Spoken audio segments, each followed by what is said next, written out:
Hey, hey, hey. Happy Tuesday. Come on in, pull up a chair. The Gaming Gang Dispatch is in the air.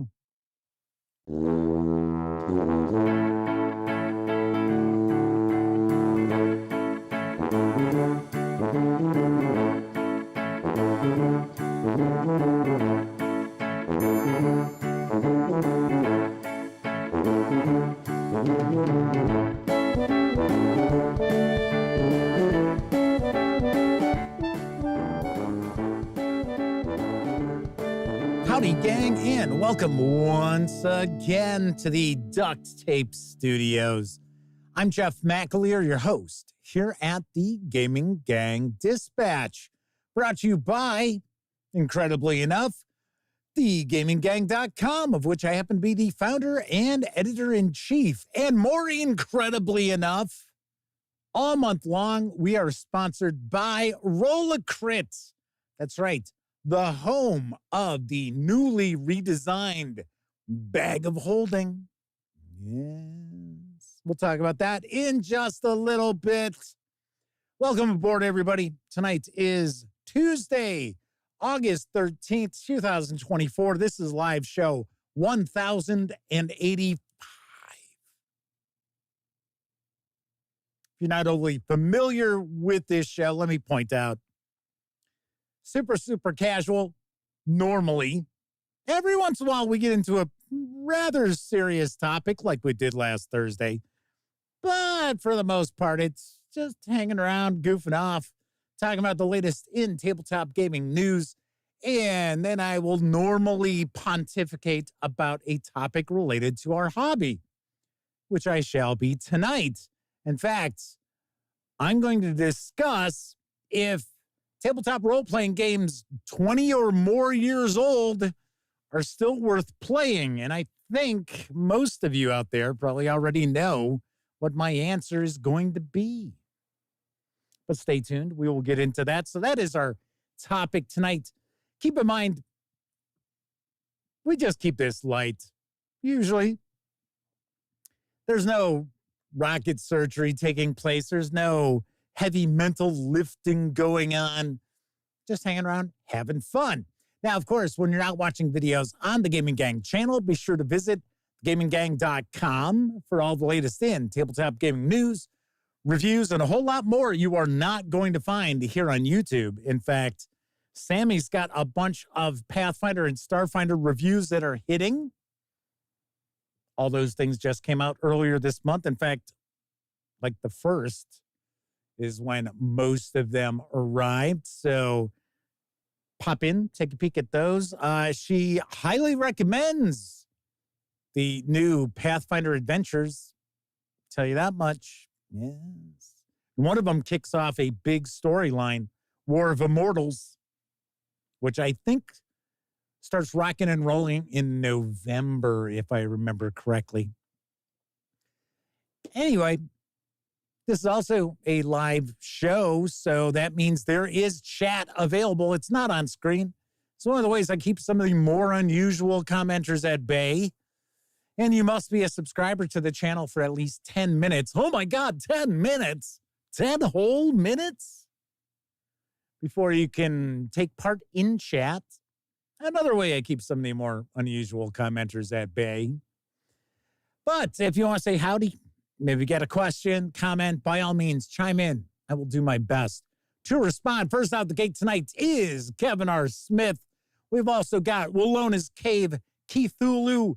AD is with us, our good friend of the show, the Madman.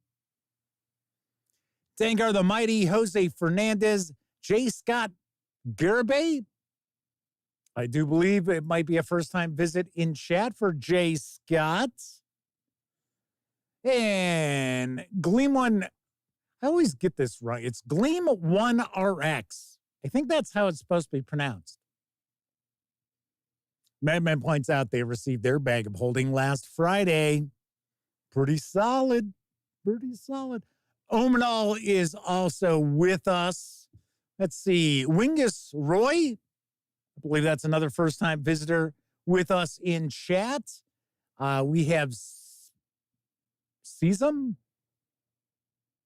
think that's another first-timer. Kathy Evans is with us. Shoner is also popping on in. Lenny Blade. Boy, we got quite a few people in chat already. Lord Cost 2000 is also jumping on in. So welcome, everybody. Make yourselves at home. And I will take a guess that the lovely and talented Miss Sarah D is also lurking in the shadows, keeping her eyes peeled for any misbehaviors, because she's also one of our chat moderators. Very nice. Very nice. So let's talk about this month's sponsor. That's right. It is Rolacrit, home of, once again, the newly redesigned bag of holding, which you see behind me, which can hold up to some serious game books. I'll tell you that much. Loading it on up. Did that following Gen Con. And I think my shoulder was going to give out before that shoulder strap was going to give out. There's also the upcoming Kickstarter for Heroes of Barcadia, Heroes for Hire. Heroes from across the lands gather in Barcadia for a grand drinking competition, as you may remember. But the festivities turn dire when the Grand Drink Guardians monsters steal all the drinks. Damn that Grand Drink Guardians monsters. 8 valiant volunteers step up, only to be thwarted by the die of Barcane Chaos. The heroes face an unexpected setback and retreat to the tavern, where they explain everything to Brutus Pint Smasher, the event organizer. He sends off letters to distant lands for help, and his plea is answered by 4 valiant heroes, the Heroes for Hire. With rewards aplenty should they succeed, they venture into the dungeon. Their trials surpass even those of the original heroes. But will they be triumphant? That's for you to decide. Outmaneuver your opponents to become the ultimate hero in this thrilling adventure, coming soon to Kickstarter. So be sure to sign up over at Rolacrit so you can be notified of the Heroes for Hire Kickstarter launch. And if you do sign up and back the project, you will get exclusive power-ups. And of course, if you are curious about Heroes of Barcadia, I have a video review. Check it out. We had fun with it. It's a fun game. And personally, I think you should be drinking adult beverages to really enjoy it the most. But maybe that's just me. Yes. All right. James Venabush is popping on into chat.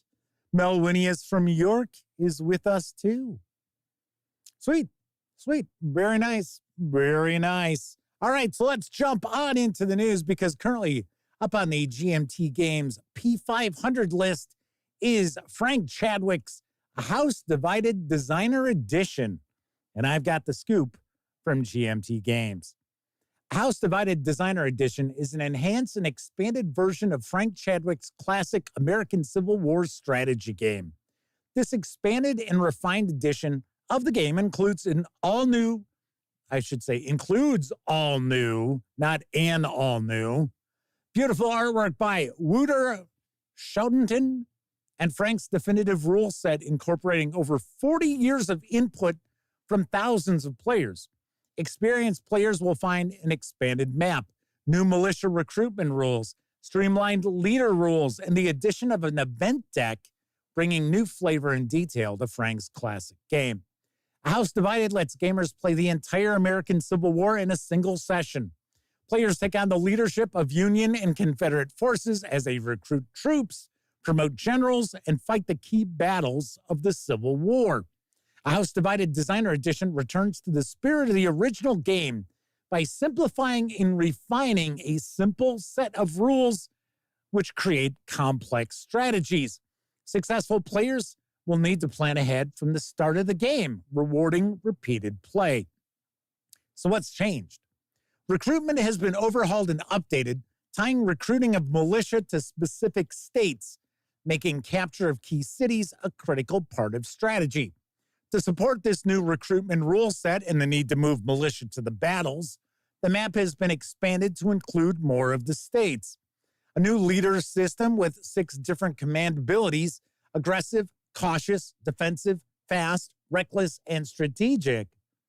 Some leaders have more than one ability, while others are specialists in one command ability. Let's see. McClellan would be cautious and defensive, is my guess. An event deck tracks the passage of time and leader promotion while adding impacts of disease, weather, arms smuggling, foreign recognition, starvation, riots, and more. There's also a modified battle system, which mitigates the impact of killer armies in a theater while making battles simpler to resolve, and more. A House Divided Designer Edition is for 2 players, ages 13 and up, plays in around 2 to 4 hours, can be pre-ordered for the current P500 price of $52. It is going to have an expected MSRP of $75.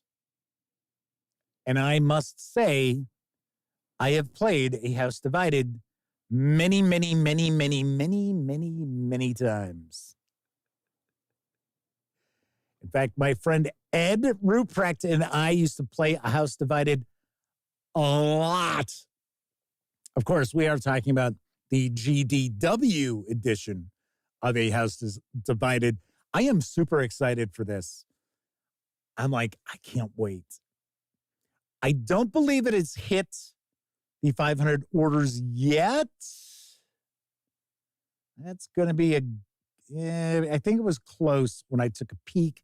I will point out I did put the news for tonight's show together yesterday, so it is possible that it has reached the coveted 500 orders. Although the reality, sometimes it takes more than 500, on occasion, fewer than 500, especially if it's something that GMT Games is really excited about. So I will be keeping my eyes peeled for this. Take a guess. Next spring? Good guess. And of course, fingers crossed, I will be able to share coverage of it. So hopefully, fingers crossed, GMT sends that along when it comes out. In fact, it was funny. My friend Ed lives in New Mexico now, and I touched base with him on Facebook, and I shared this image, the P500 box cover, and I'm like, how about this for a blast from the past? Yes. All right, so Gleam One RX says it's at 331 as far as pre-orders. This is a pretty new P500 entry. I don't think it's been up there a week, but I'm sure it's going to get there. It's going to get there. All right, on to our next news piece. Let's talk about some role-playing game news, because a starter set for the new Arkham Horror role-playing game has arrived from Edge Studio. And here's what I know about Hungering Abyss. An ancient force has come to the city of Arkham that threatens to consume everything in Hungering Abyss, a starter set in Fantasy Flight Games' World of Arkham Horror. This all-in-one box is designed for up to 6 players, 5 players and a game master, that are 14 years or older. Whether you are a veteran role player, brand new to collaborative storytelling tabletop games, this learn-as-you-play adventure is an excellent way to get a feel for both role-playing games and the unique dynamic pool system, DPS. The box includes a campaign, 5 character portfolios, 24 dice, high-quality tokens, 3 double-sided maps, and other carefully curated components. Say that 5 times fast. To enhance the game experience. There's immersive role-playing. Dive into the eerie world of Arkham Horror with up to 5 players and a game master. Learn as you play. Perfect for both newcomers and veteran role players, featuring the intuitive dynamic pool system. All in one box. It includes the campaign, 5 character portfolios, 24 dice. I believe they're all 6-sided. High-quality tokens, 3 double-sided maps, and more for a complete gaming experience. And it's flexible gameplay. It breaks down into scenes and acts, allowing for short sessions or extended play with unlimited team choices and narrative immersion. Race against time in the encroaching darkness to stop the ancient force threatening Arkham with beautiful art and deep strategic gameplay. The box starter set is available now. Does carry an MSRP of $34.99. Shauner says that cover looks very YA. Yeah, it actually does. Doesn't it? Kind of weird. So the cover artwork for the role-playing game book is the same cover artwork as, I'm trying to remember who just launched an Arkham Horror comic. I think it's IDW Publishing, if I remember correctly. So when we were at Gen Con, Elliot saw this and he thought, why would they do an Arkham Horror role-playing game? I was like, it's not like Chaosium Inc. holds the copyright to all, Lovecraftian stuff. That's all, public domain. So could be interesting. Could be all right. Hopefully it doesn't take as long to set up as, say, Arkham Horror or Arkham Horror, the card game. I promise. I know it's been 3 hours, but we'll play very soon. It's like, yeah, okay. Kevin King is with us. Chandra says, would love to see how immersive role-playing actually works in a session. Come on, it's the typical sell sheet nonsense. It's right up there with the easy to learn, hard to master. It's like, oh, brother. Every time I see that from a company, I'm like, yeah. On to our next piece. 9th Level Games and Bundle of Holding have teamed to bring you a money-saving offer on the rules light, old-school, fantasy-flavored mazes. And here's the deets on the deal. Adventure! This all-new Mazes fantasy role-playing bundle presents, you guessed it, Mazes Fantasy Role-Playing, the episodic tabletop fantasy role-playing game of sword and sorcery dungeon delving from 9th Level Games. Mazes recasts the classic dungeon crawl with modern rules. Mazes isn't about shining knights and political intrigue, wandering bards and chivalrous romance. It's about exploring forgotten caverns and ruins while avoiding perilous traps. Designed for episodic play, Mazes is easy to learn and teach and ready to play with minimal prep, making it ideal for one-shots and conventions. Each maze is intended to be a simple dungeon crawl that can be resolved in a few hours. This new offer gives you almost the entire Mazes fantasy role-playing line to date, including the core rulebook and 12 modules, for an unbeatable bargain price. For just $17.95, you'll get all 14 titles in this Mazes collection, which has a retail value of $102 as DRM-free PDFs, including the complete Mazes Fantasy Role-Playing Core Rulebook, 12 Mazes monthly modules, pretty sweet, and the handy reference compendium for the modules, Mazes Monthly Folio Year 1. These savings will run through August 26th. Now, you might recall I reviewed Mazes when it originally released. I didn't get a box, funny enough. 9th Level Games sent me a copy. They said that they were going to send me the review copy, and what they were sending, I think the box had been like really damaged or something. So I got the books, I got the booklets, and I reviewed Mazes. And then it wasn't very long after that, a new edition of it came out, all in a single book. And I got to say, I liked it. I liked it quite a bit, especially if you're looking to run some kind of old school flavored dungeon delving and you don't want to have to get into a whole lot of teaching rules to people because each character class has a specific die they roll.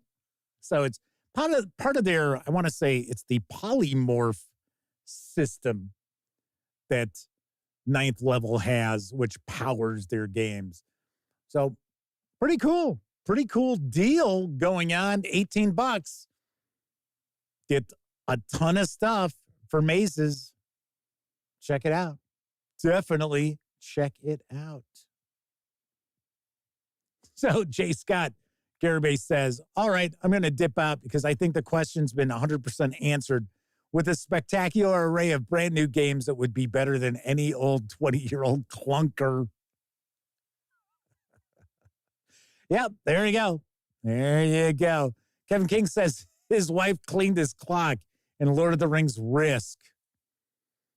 Tolkien board games are triggering for him. All right.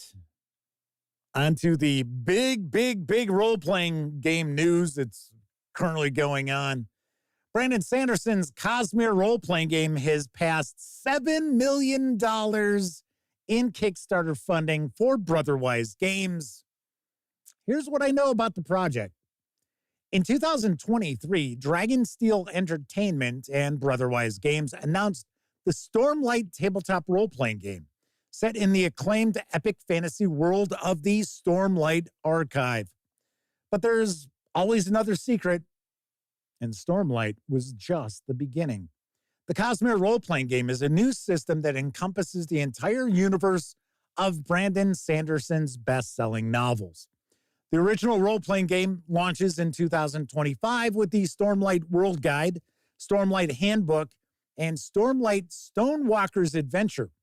It expands to include Mistborn in 2026 with the steady rollout of new worlds and adventures for years to come. This is a living role-playing game that will grow as Brandon Sanderson expands the universe of Cosmere novels, designed to tell standalone stories in each setting or sweeping world hopper campaigns that move between different planets. For readers, every release in the Cosmere role-playing game will expand on existing lore with new canonical content. In particular, the Stormlight World Guide and Mistborn World Guide are richly illustrated books packed with information on the history and cultures of their worlds, designed to be enjoyed by any fan. Each doubles as the first ever official art books for these worlds. For role-playing game players, this unique system was designed by an all-star roster of experienced role-playing game professionals. Although, gotta be honest, I didn't really recognize their names. It combines a core of D20-based mechanics with purpose-built innovations, including talent trees, skill-based magic, and the plot die. Even if you aren't familiar with Brandon Sanderson's books, this is a chance to experience his renowned world building and magic systems with two incredibly unique settings. Brotherwise Games designed each release to be accessible to new fans and hope for many people to experience the Cosmere for the first time through the Cosmere role-playing game. Now, there are a variety of different pledge levels, but if you want to get the hardcovers for Stormlight and Mistborn, there is a package. You can get all 5 hardcovers, I believe, with PDFs, dice, and more for a $195 pledge through August 29th. Expected delivery is September of next year. So, Keithulu says, call me pretentious, but I don't want to play any game where I have to read a ton of books first to know what's going on. I got to be honest, I've never gotten into Brandon Sanderson, and I've tried. I started off the first Mistborn book years and years ago, Just didn't get into it. And then I tried Stormlight, tried the first book, same kind of thing. I was like, Now, my best friend Elliot Miller really likes Brandon Sanderson. I don't know if he's read the Stormlight books. I know he read Mistborn. And I'm kind of curious about this. So, Brotherwise Games, they make board games. I mean, that's what they're known for, is making board games. This is their first role-playing game.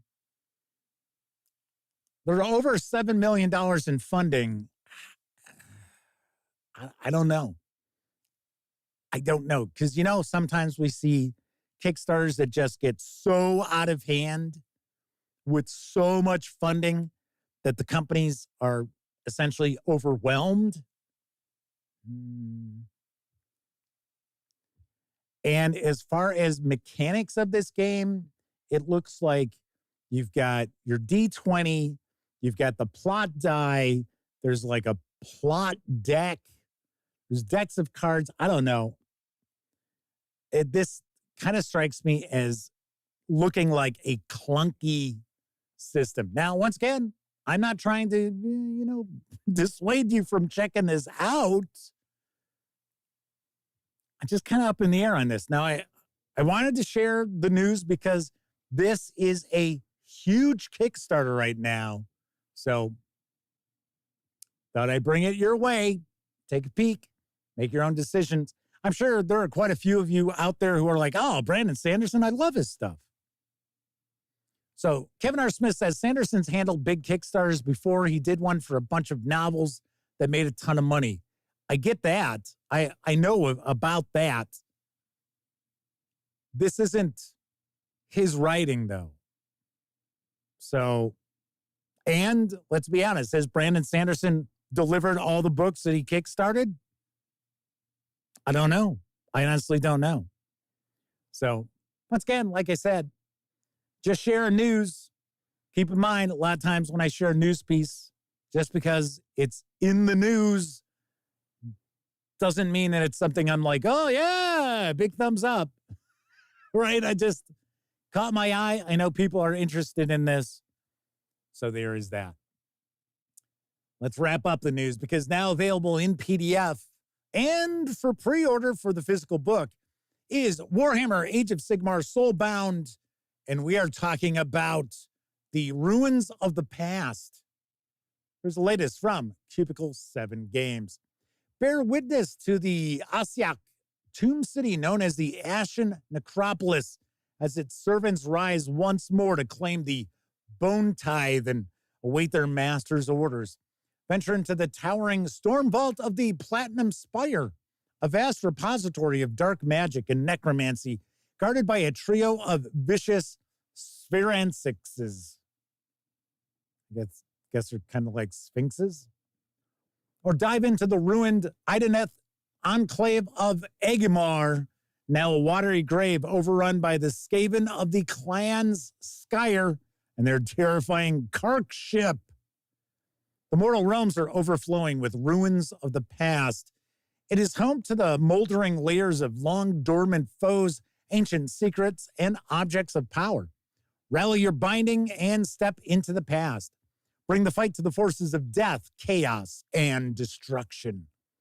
Warhammer Age of Sigmar Soulbound, Ruins of the Past, features a host of adventurous detours and destinations.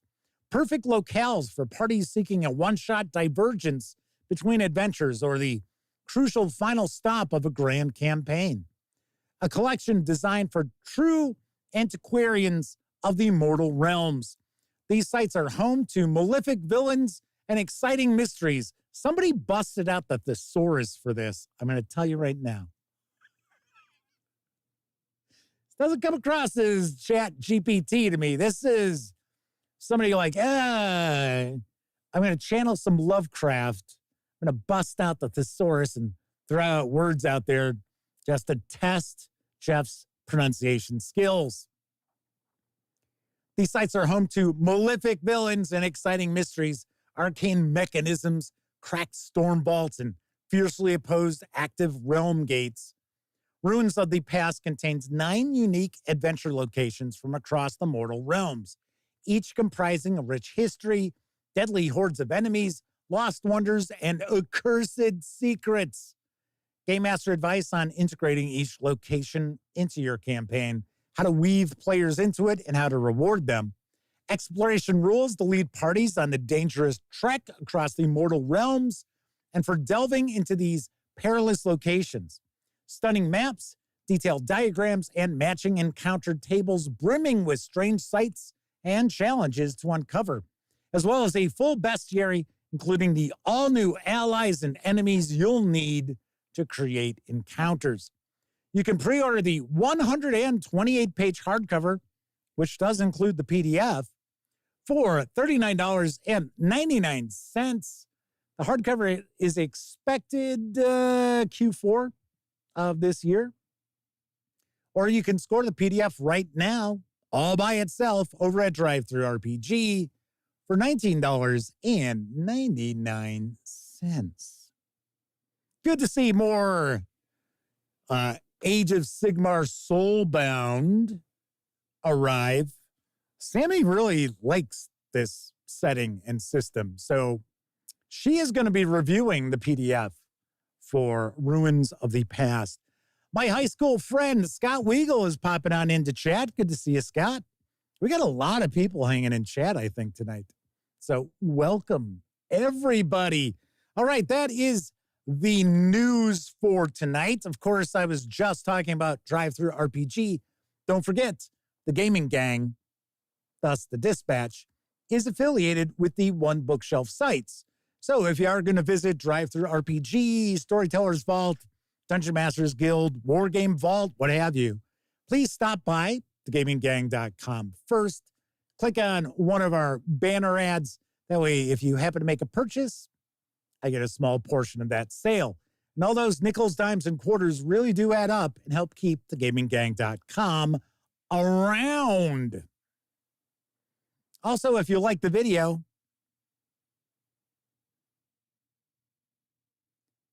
if you dig the channel, if you find gaminggang.com to be a valuable resource, hell, if you just like what we do, you can always stop on by paypal.me/thegaminggang to make a small donation. Hell, you can buy me a 2-liter bottle of soda.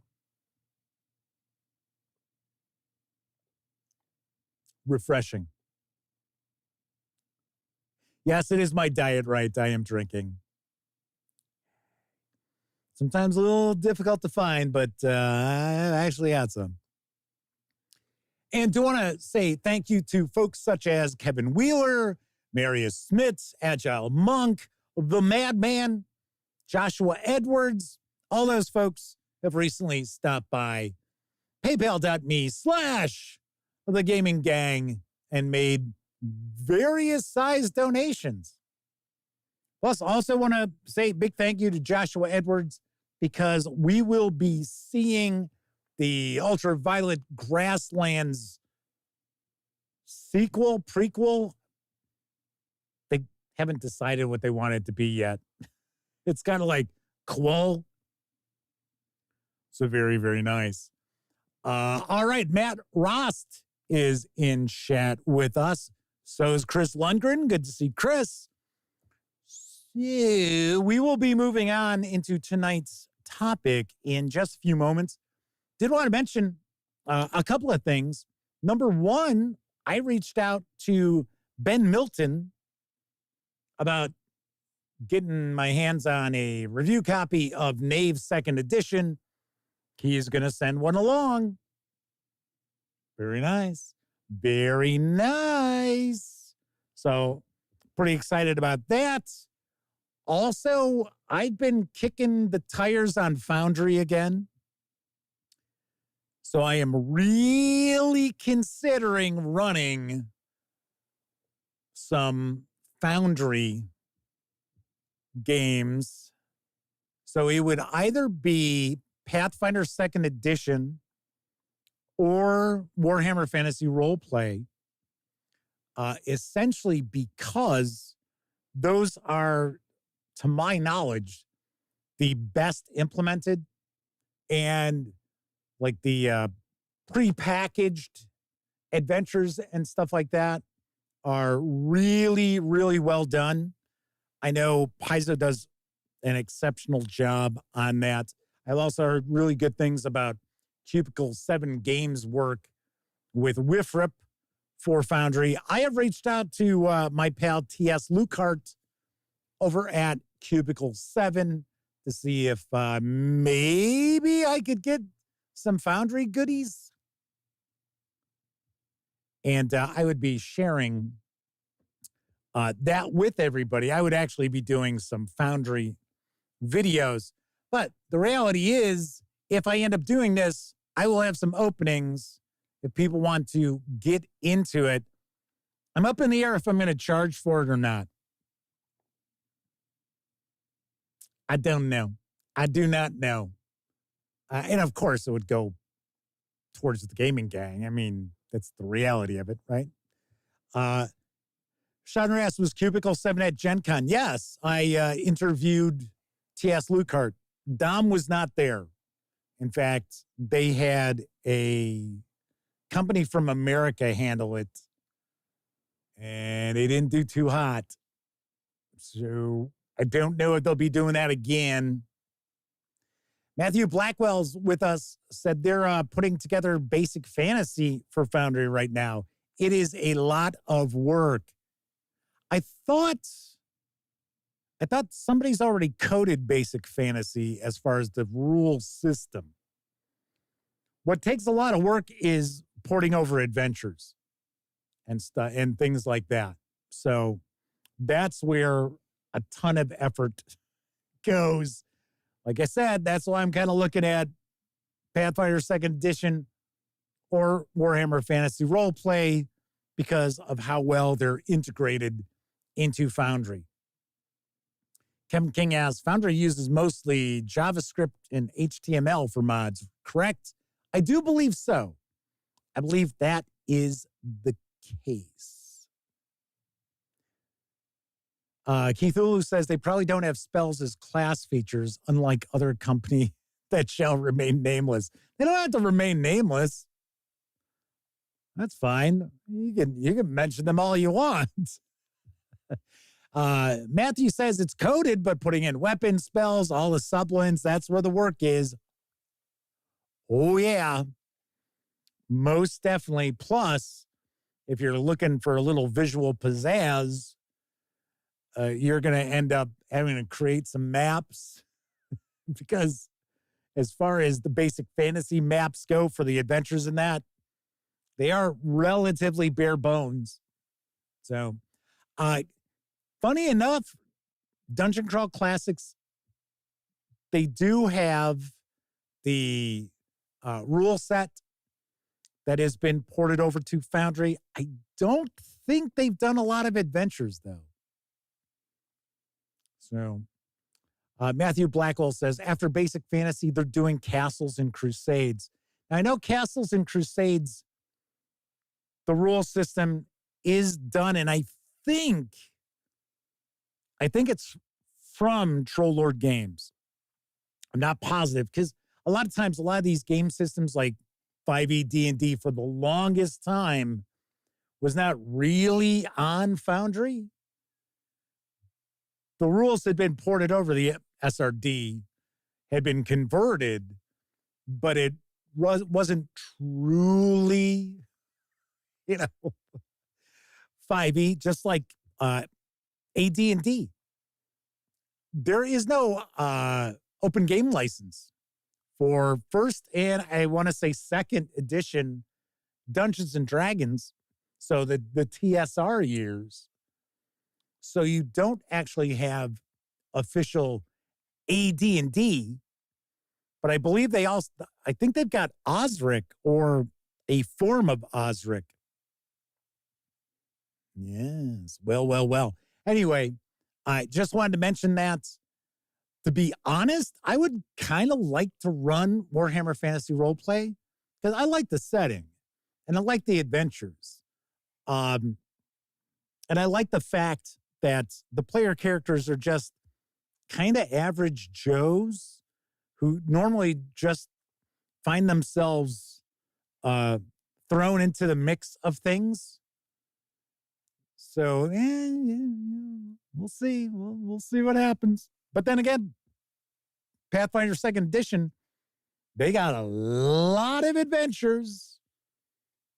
And I have a couple, because one of the cool things, too, is if you purchase the PDF, there is a mod that you can port in the adventure path chapter from Paizo, and it'll convert. It takes a while, but it'll convert.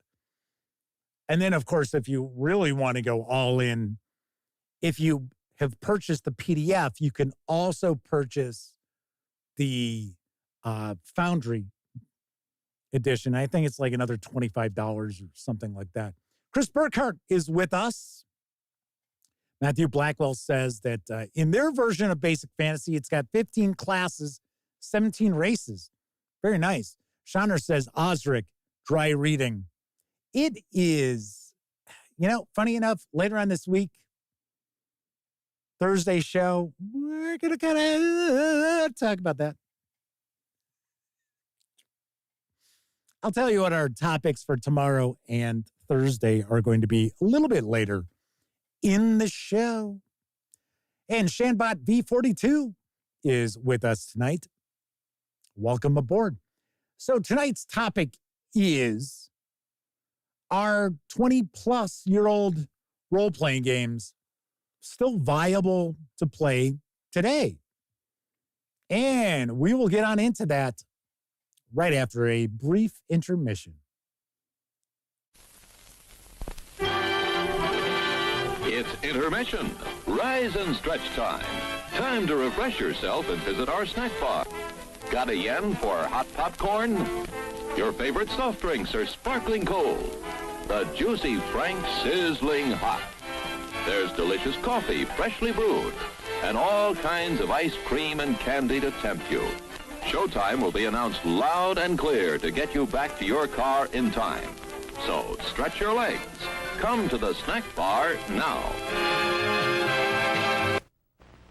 If you love almonds, Almonds? Yeah. really love almonds, I do. I do. I do. you'll love the Mars Almond Bar. So many almonds, you get an almond in every bite. An almond in every bite. Right. Yeah. Plus real milk chocolate. So get an almond in every bite. Mars Almond Bar. And now Mars Sprint Bar and Mars Crunchy Chocolate Bar. The best chocolate on Earth comes from Mars. Wilkins Coffee and Pie? 25 cents. I didn't drink the Wilkins. That's $1 even. It pays to drink Wilkins.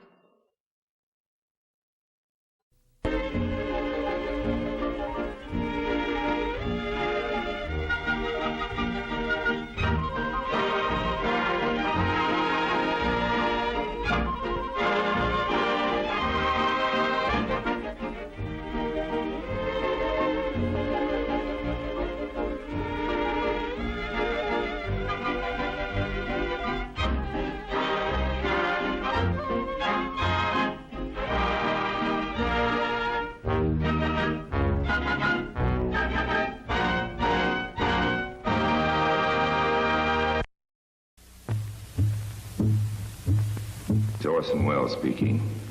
I just saw the impossible happen before my astounded eyes. I saw a man grow smaller and smaller day by day. I saw the loneliest and most frightened creature on earth living a nightmare in a world of giants. The incredible shrinking man.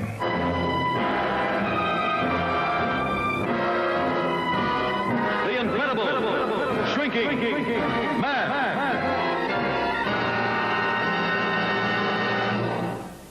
The most astonishing movie ever made. The terrifying story of the incredible shrinking man.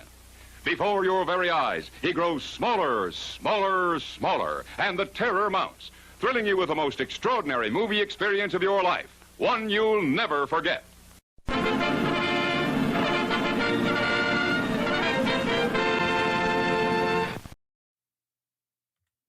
So finally, a B movie that's actually a really good movie. I have to say, though, I'm kind of curious if that trailer for The Incredible Shrinking Man was for drive-ins. Because it's really weird because they're just showing still images. A couple of them actually have like the cat. The cat is just an illustrated cat there. It's sort of like, okay. Batman says, what's so odd about being an incredible shrinking man? It's called getting old. I read the book by, oh gosh, same author as, it's Richard Matheson. I was going to say, same author of I Am Legend. And for being a book that was written in the probably early 1950s, kind of surprising some of the themes involved in it. Same with I Am Legend. Excellent book. Really, really good book. Of course, The Last Man on Earth with Vincent Price is probably the closest to the book itself. Everything else, Omega Man, I Am Legend with Will Smith, not even close to the actual book. And really good stuff. Richard Matheson was an excellent, excellent writer. So Matthew Blackwell says they hear Cubicle 7 is going to redo Talisman Adventures. That I'm not aware of. It's possible because they do have a really good relationship with Games Workshop. So I would not be shocked. W. Forge says, yes, Richard Matheson was a great author. Yep, good stuff. Very good stuff. And the work holds up. So it's not like some like science fiction and that from the 40s, 50s you read and you're like, oh, I can barely like muscle through this. No, that's not the case.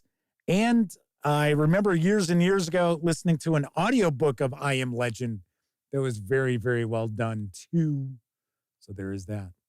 Right, so tonight's topic is our role-playing games, tabletop role-playing games. I guess we should be specific.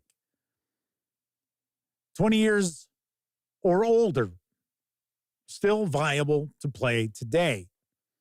So first of all, let's talk about some of the big releases from 2004 as far as role-playing games. So Chronicles of Darkness, Conan the role-playing game, that was not the Modiphius, and that is not the, I forget who's doing it now. So, of course, that's long gone. Dogs in the Vineyard, which I've always heard stories about, but it's a pretty interesting system. D6 Fantasy, D6 Space, those both came out. Fireborn, never heard of it. Now, these are from Wikipedia, so. Lone Wolf, the role-playing game, and that is not the Cubicle 7 edition. Monastir, clueless. I have absolutely no idea what that is. Paranoia XP. No, Paranoia is still around. Isn't it now the Perfect edition? Will GM for Food says it is the Mongoose Publishing Conan. So yes, we still have Paranoia. That's still around. Primetime Adventures. No idea. The Shadow of Yesterday. Another no idea. Tibet, the role-playing game. Absolutely clueless. And Vampire the Requiem. So, of course, we do have some World of Darkness. So those are still, in some way, shape, or form around. D6, I wouldn't really say is still around. It still exists, but it's not really. And then there's one role-playing game that I didn't mention. Castles and Crusades. That's right. Castles and Crusades came out in 2004. This is the answer to our question, our topic tonight, right here. Because this has not changed. There have been some tweaks here and there, but the one thing about Castles and Crusades is it's all just an addition. So it isn't like, oh, well, this is the 8th edition of Castles and Crusades Player's Handbook. No, it's the 8th print run, but it's not a different edition. So the reality is all the core mechanics for Castles and Crusades hasn't changed in 20 years. So I should also point out that Trollord Games is going to be sending a bunch of Castles and Crusades stuff for me to share with you. I do believe I'm getting the new editions of the trio of books. The reality is there's 2 core books for Castles and Crusades. And it is the Player's Handbook and Monsters and Treasure. That's it. The Castle Keeper's Guide is not a core book. In fact, it's all optional stuff. And it's also information about running the game. So, I mean, it's a very useful book. It's very good, but it's not a core book, unlike, say, the Dungeon Master's Guide, where it's like, oh, you want to run Dungeons and Dragons? Well, you need to have the Dungeon Master's Guide. It's not the case. Not the case at all. Kevin R. Smith says a new edition of D6 just kickstarted. Yes, we did a news piece. I shared a news piece about that. What was it, a couple weeks ago? So, like I said, I mean, D6, it powered Star Wars from the West End Games, Star Wars. It powered, I'm pretty sure, West End Games Ghostbusters. Didn't it also power, like, wasn't it called Masterbook? Wasn't Masterbook kind of West End Games' own system or setting agnostic system, I should say? So Marza Keen asked, did Castles and Crusades join the culture war? Did they stay out of it?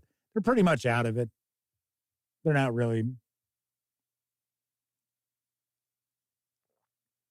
Matthew Blackwell says they have the last printing of Castles and Crusades, which is actually this, I believe. This is the 8th. Just like it's funny, there's, I think, 9 or now 10 printings of the Player's Handbook, which has all the rules. And Monsters and Treasures, I think, is on his 6th printing. And Castle Keeper's Guide is like on its 4th printing. It's got like, so Chris Lemgren asks, what's the reason anyone now would want to play a 20-year-old game? And if so, how do you even convince younger gamers to try them is the question. For one, you don't tell them it's 20 years old.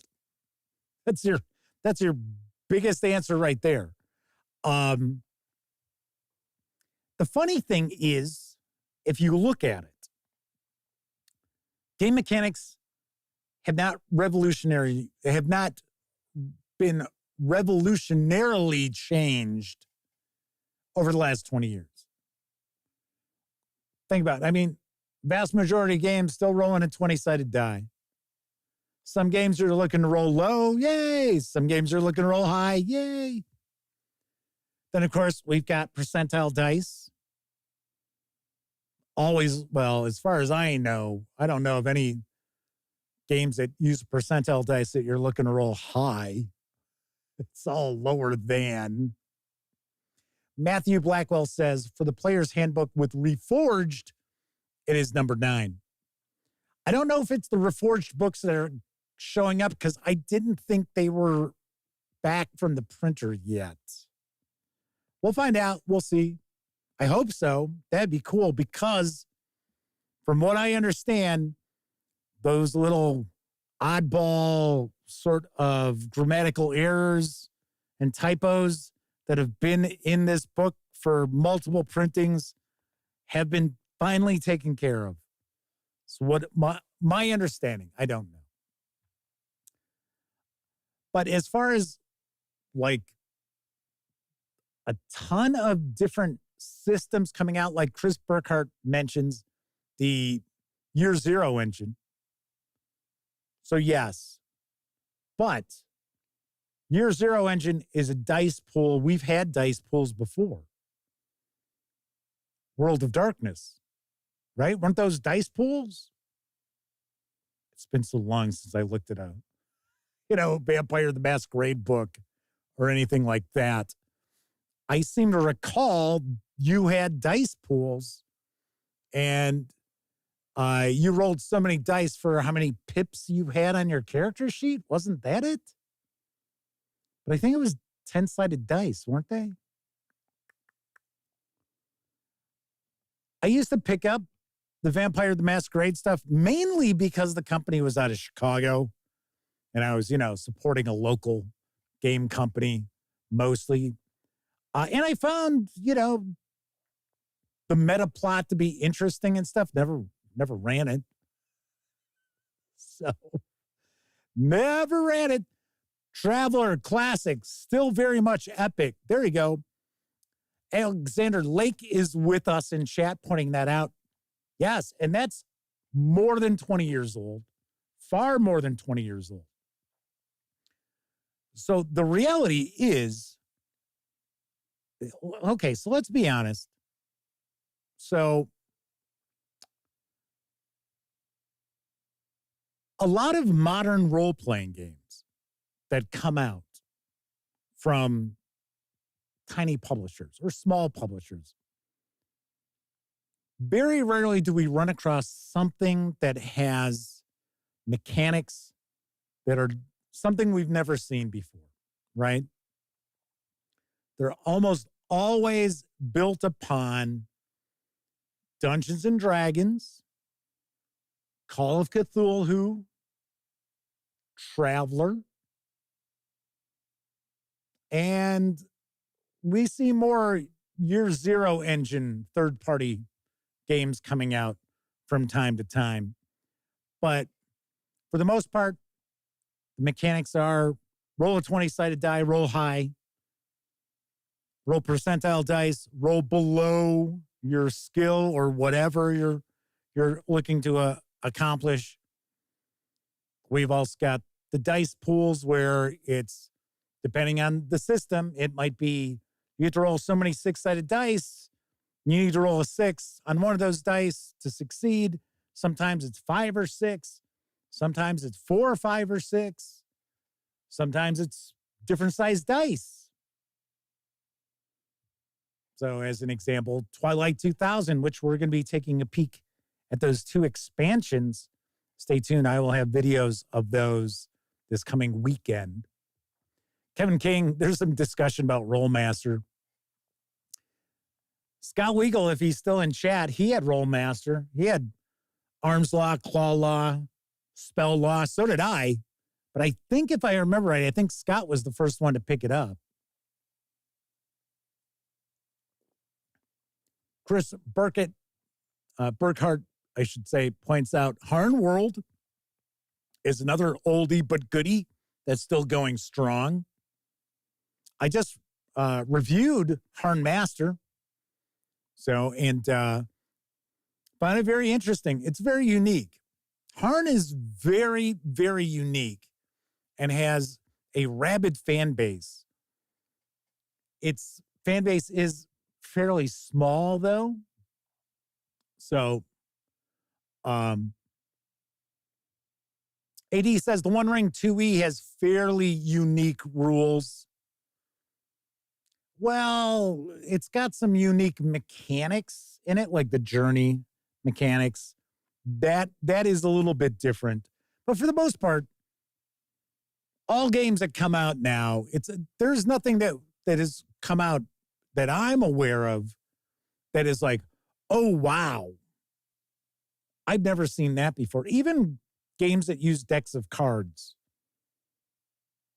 You know, a lot of times they use decks of cards for different things, but it's all built on like 2 of a kind, 3 of a kind, a straight, stuff like that. I've seen that as well. Harn seems hard to get into, looks complicated. It's very modular, I should point out.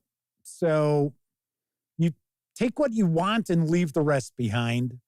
So Chris Burkhardt asks, wasn't Middle-earth role-playing a Rolemaster Lite system? Yes, it was. It most definitely was.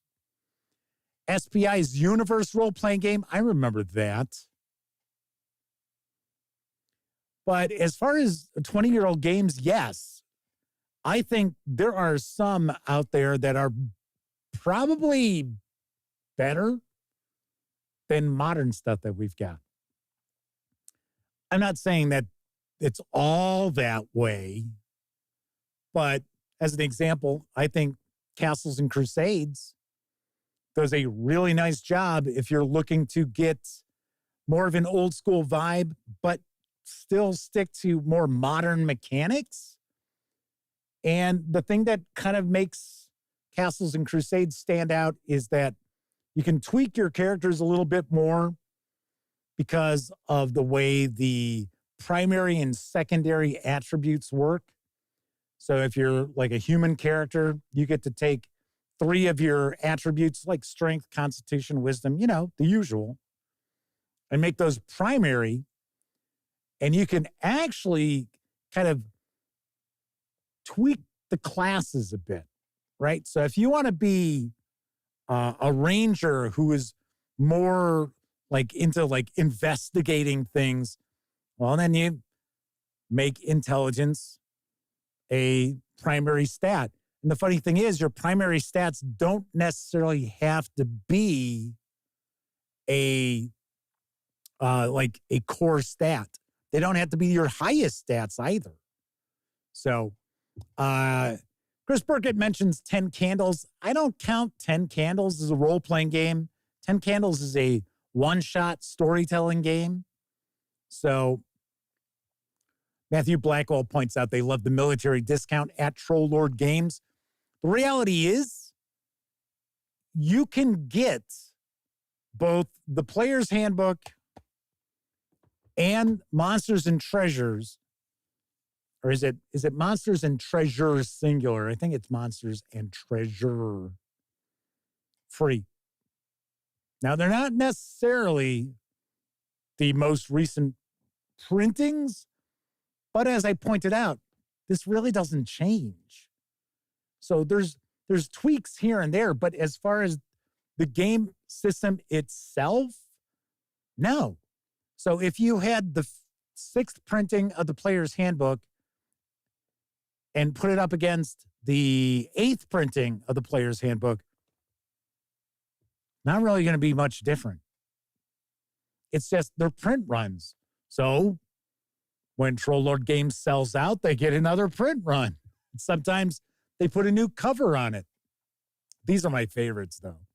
These are my favorite covers for Castles and Crusades. The homage covers. Talking about really old role-playing games, let's talk a little Deluxe Tunnels and Trolls. Because for a game that is far older than 20 years, in fact, this is, it came out, 48 years ago? 40, 46, 48, somewhere around there, right?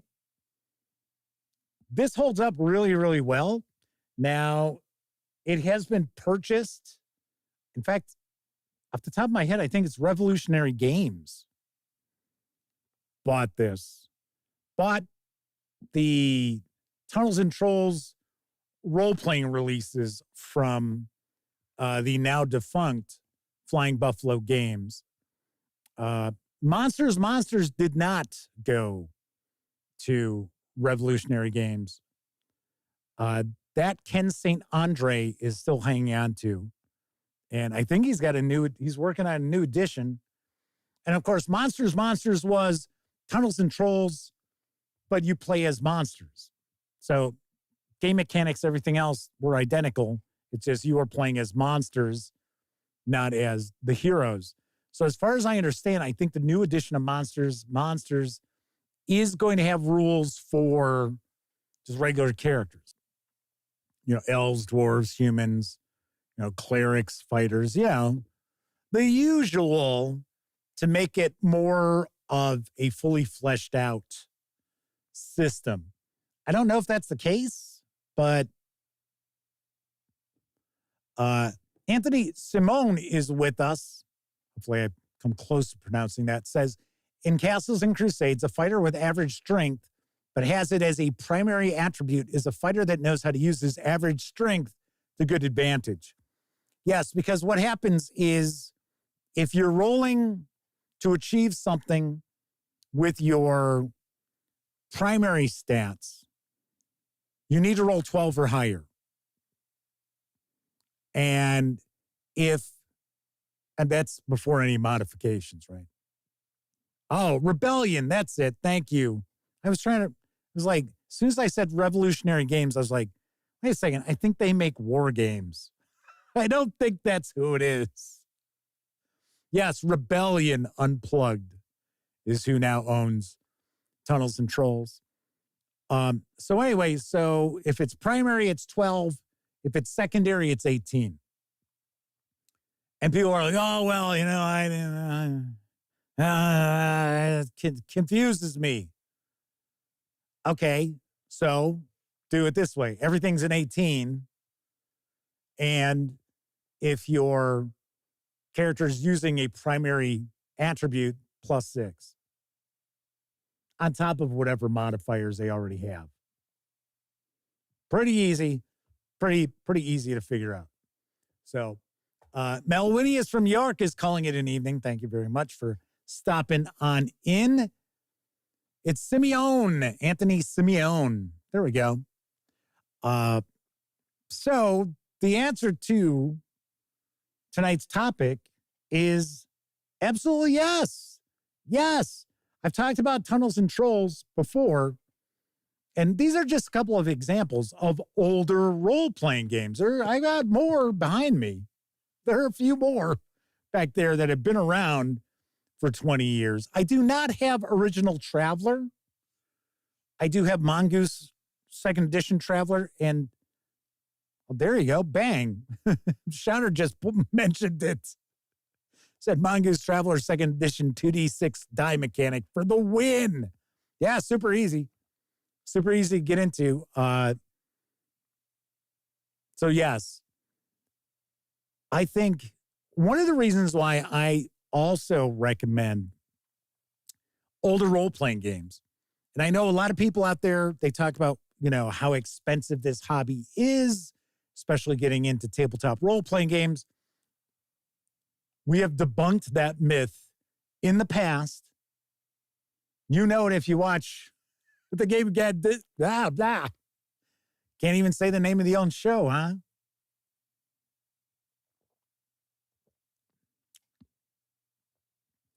Cut. Let's edit that out. Oh shit, it's live. I can't edit that out. If you've watched the Gaming Gang Dispatch, you know we have debunked the myth of how expensive it is to get into tabletop role-playing games. That is not true.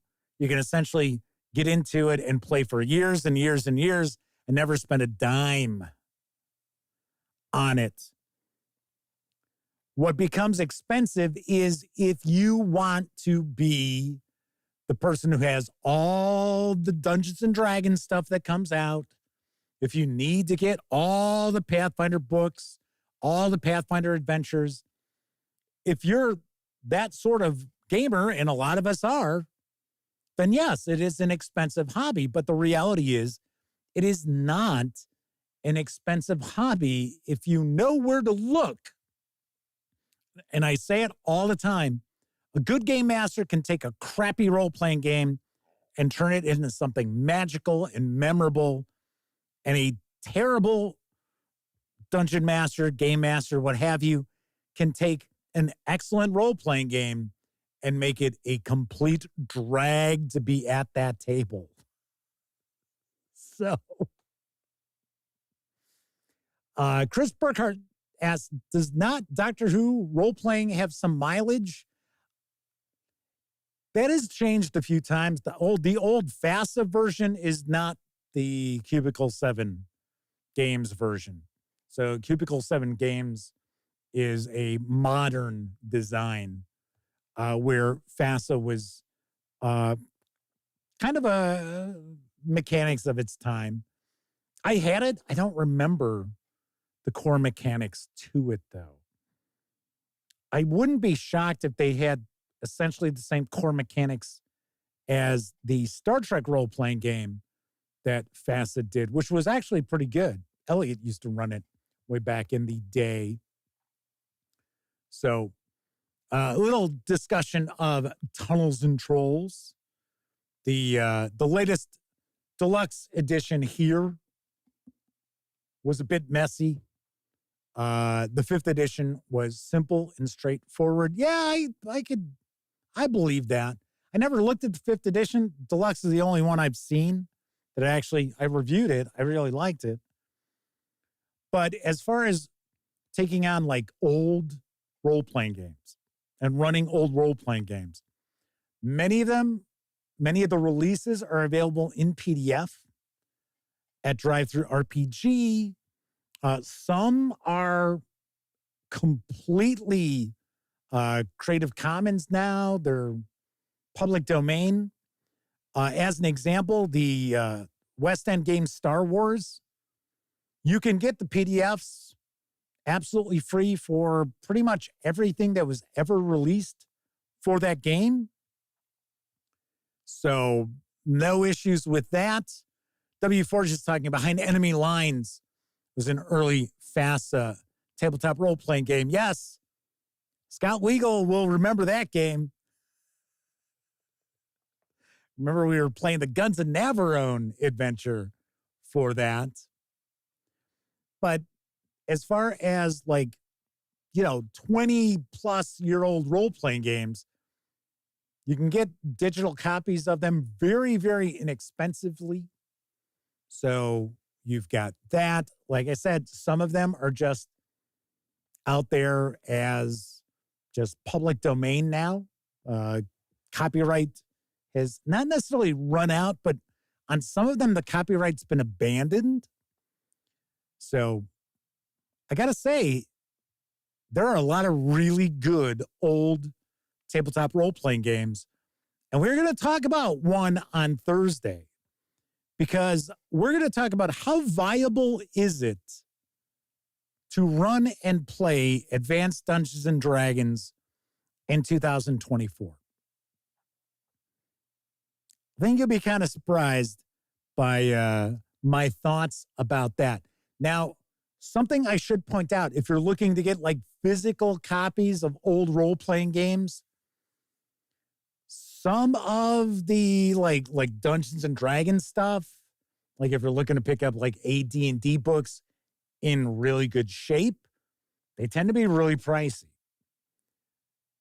You can get, as an example, you can get the Jeff Easley art covers of AD&D books, if they're beat up a little bit, really cheap. You can get them really cheap. So, Gleam1RX says that deluxe Tunnels and Trolls hardcover is quite a rare book. It is now. I know a lot of people are looking to try to get their hands on it. That's why, Rebellion, once again, big thank you to, I think it was W. Forge pointing that out. A lot of people are pretty excited about them having Tunnels and Trolls. They're kind of curious, what are they going to do? Are they just going to republish the last edition, which came out, which I believe is deluxe? Or are they going to come up with a new edition? I don't know. Kevin R. Smith says, especially those first covers of those books, yes. Pretty pricey. They are pretty pricey. But also, if you're looking at picking up the modules, those are available like at Drive-Thru RPG in PDF. So they're priced, yeah, they're $5-6, I think. So you've got that. We'll get more into tackling Advanced Dungeons and Dragons in 2024. And if you're thinking of doing that, I'm going to give you some options that are available to you as well. If you don't want to delve into the actual AD&D rules, right? It's funny because the Dungeon Master's Guide is a very interesting read even today. And the rules for AD&D in the Player's Handbook are still kind of wonky. So, Chris Lundgren's talking about Osric. Yes, we will talk about that.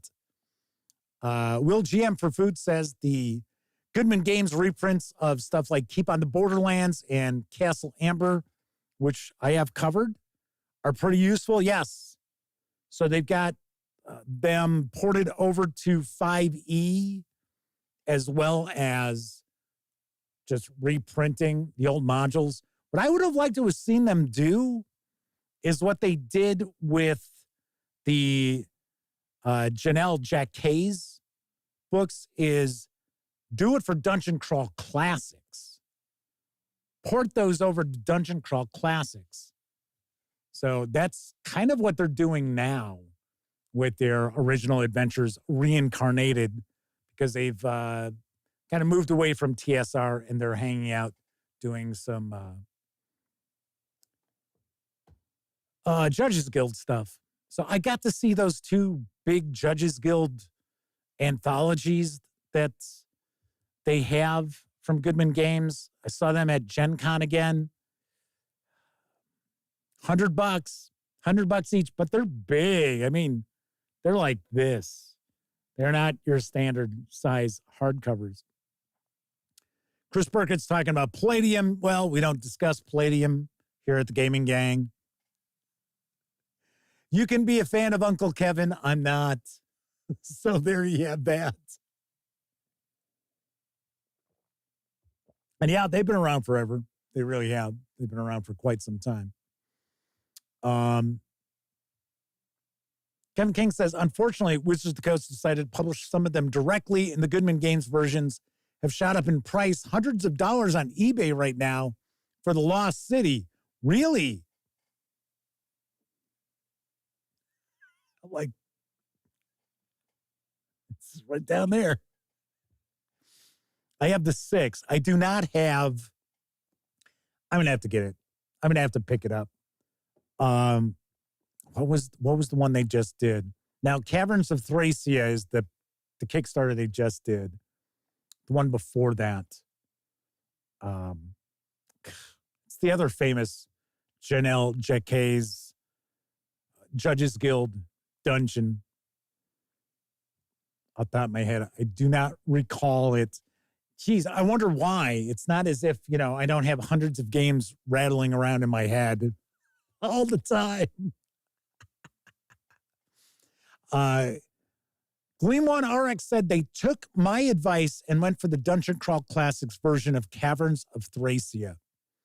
Yeah, I would. I mean, the reality is Dungeon Crawl Classics shares a lot of DNA with old school Dungeons and Dragons. It shares far more DNA with AD&D, OD&D than 5e does. So yeah, I would say definitely grab that. Will GM for Food says, yeah, the secondary market on some things is ridiculous. Yeah, it's weird too sometimes. I know about a year before I decided I was going to buy my copies of the AD&D Player's Handbook, Dungeon Master's Guide, Monster Manual, Fiend Folio, and I think the other one I've got is the Unearthed Arcana. They were really cheap. And then when I decided, hey, you know what? I really want to get those. they weren't so cheap anymore. But thankfully, I didn't spend more than $150 on any of them. And thankfully, they are in really nice shape. Oh, I have deities and demigods too. I wish I actually had the Cthulhu edition, but the cheapest one of that I saw was, and it was pretty shabby. It was pretty beat up. It was $400. I'm like, oh no. No. Well, GM for food says, it's okay, Jeff. We'll just talk about riffs instead. That's still palladium. Come on, man. I guess we could maybe talk about Savage Riffs because I think that falls under Pinnacle Entertainment Group. So I think maybe we could do that. So Galaxy Fox Night Sky is jumping on into chat. I know that's first time live visit for them. So welcome aboard. So the answer to the question is yes, it is quite viable to run and play role-playing games 20 years old or older today because they hold up really, really well. And you've got some games that have been out of print for a long time that do have tons and tons of content for them. Think of all the stuff that came out for like West End Games Star Wars. Something like 60 books or something, maybe even more than that. So that's something else to keep in mind too, is that a lot of older role-playing games have a lot of content, and if it's available in PDF, very easy to get your hands on. Now, of course, there's lots of old role-playing games that were never digitally scanned, and they aren't available, and if you want to pick them up, you're going to have to pay usually top dollar on the secondary market. I probably wouldn't recommend that. So, because the reality is, I'm sure there's a game that's very similar to it that you could get very easily and for a lot less money. All right, so tomorrow night, our topic is going to be, so you want to start a tabletop gaming channel? We're going to talk about that. Because I get people ask me that all the time. Hey, yeah, Jeff, I'm thinking of doing a YouTube channel about tabletop games. What would you recommend I do? And I know you're probably sitting there thinking, yeah, you probably tell them, don't bother. No, I don't tell them that. First thing I tell them is, you better have thick skin. And be prepared to just be like, yeah, I'm deleting that comment. Fuck you too. Bye. Orange Asp is with us in chat. I think it's a first-time visit for them as well. So very cool. Very nice. So that is going to be on tomorrow's show. And then Thursday, once again, the topic is going to be how viable is it to play and run Advanced Dungeons & Dragons in 2024? Or maybe I'll put it like, is it worth it to play? So Galaxy Fox Night Sky says, get a mic and a camera. Make sure you have fun. Most important thing is the mic. You can have crappy video. You don't have to be crystal clear, and people will still watch, because a lot of times, especially like this show, I know a lot of people just listen. My best friend Elliot Miller is one of them. He tends to just listen to the episodes.